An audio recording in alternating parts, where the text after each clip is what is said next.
Olá, bora conversar sobre um tema que parece simples, mas é bem profundo: o poder das palavras. A gente vai descobrir por que, às vezes, criar uma palavra nova é um passo fundamental para que uma ideia seja bem compreendida. Então, para começar, uma pergunta que parece óbvia, mas não é. Por que a gente precisa inventar palavras novas? Será que as que já existem não dão conta do recado? Olha só que interessante essa frase. Ela vai ser a nossa bússola nessa conversa.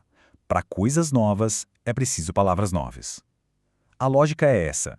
Para a gente evitar uma baita confusão, ideias novas pedem nomes novos. É uma questão de clareza, de precisão. Certo. Então vamos analisar um caso clássico disso. Um verdadeiro problema de palavras, onde a confusão era quase certa se ninguém fizesse nada a respeito.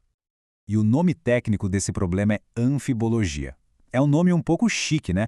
Mas a ideia por trás é bem simples. É quando uma única palavra tem tantos significados diferentes que, no fim das contas, a gente não sabe mais o que ela quer dizer. Ela acaba perdendo a clareza. E qual era a palavra que estava no centro de toda essa confusão? Era o termo espiritualismo. Vamos entender o porquê. Bem, espiritualismo, na sua essência, significa ser o oposto do materialismo. Ou seja, se uma pessoa acredita que existe algo a mais na gente, além do corpo físico, da matéria, sabe, pode ser uma alma, uma consciência, um princípio vital, essa pessoa é, por definição, espiritualista. Então, dá para perceber como é um termo bem amplo, né? Ele cobre um monte de crenças diferentes. A função principal dele é justamente fazer esse contraponto com a visão puramente materialista, aquela que diz que tudo é só matéria, reações físicas e químicas. E é aqui que o nó aperta. Esse é o ponto-chave da confusão. Uma pessoa ser espiritualista, ou seja, acreditar nesse algo a mais, não quer dizer de jeito nenhum que ela acredita em espíritos como seres individuais que podem se comunicar com a gente. Essa é a grande virada, a distinção que estava se perdendo. Então, para resolver essa ambiguidade e dar um nome claro para uma nova corrente de pensamento que estava surgindo, foi preciso o quê? Criar uma palavra nova. E a solução foi genial na sua simplicidade. Foram criados os termos espírita e espiritismo. A própria palavra já dá a dica, né? Ela vem direto de espírito. Fica muito mais direto ao ponto. A definição de espiritismo é super específica.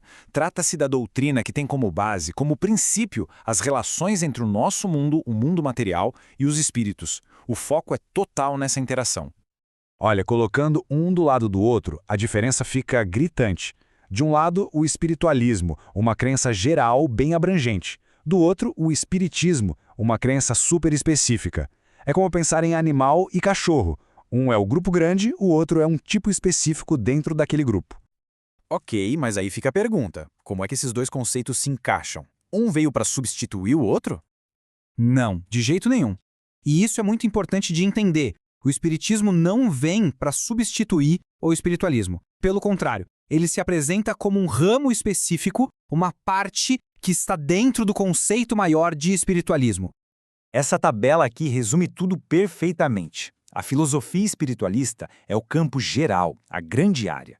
E dentro dela, o Livro dos Espíritos representa a doutrina espírita específica. E olha que detalhe interessante. É por isso que o livro se intitula Filosofia Espiritualista, reconhecendo que pertence a esse universo maior. Faz todo sentido, né? Bom, vamos amarrar as pontas, então. O que toda essa história nos ensina sobre a importância da clareza na comunicação? A grande lição aqui é esta. A precisão na linguagem não é um luxo, não é preciosismo. É a base para um entendimento claro e honesto. Sem as palavras certas, as ideias acabam se perdendo numa grande névoa de ambiguidade. A criação desses novos termos foi essencial não só para definir essa nova doutrina com exatidão, mas também para proteger o significado original de espiritualismo. Foi, na verdade, um ato de respeito com a ideia nova e com a antiga, permitindo que as duas pudessem existir juntas sem confusão. E isso nos deixa com uma reflexão final. Em um mundo cheio de ideias novas e complexas surgindo o tempo todo, na ciência, na tecnologia, na filosofia, que outros conceitos poderiam se beneficiar da clareza de uma palavra nova, específica, criada só para eles? Fica aí o pensamento.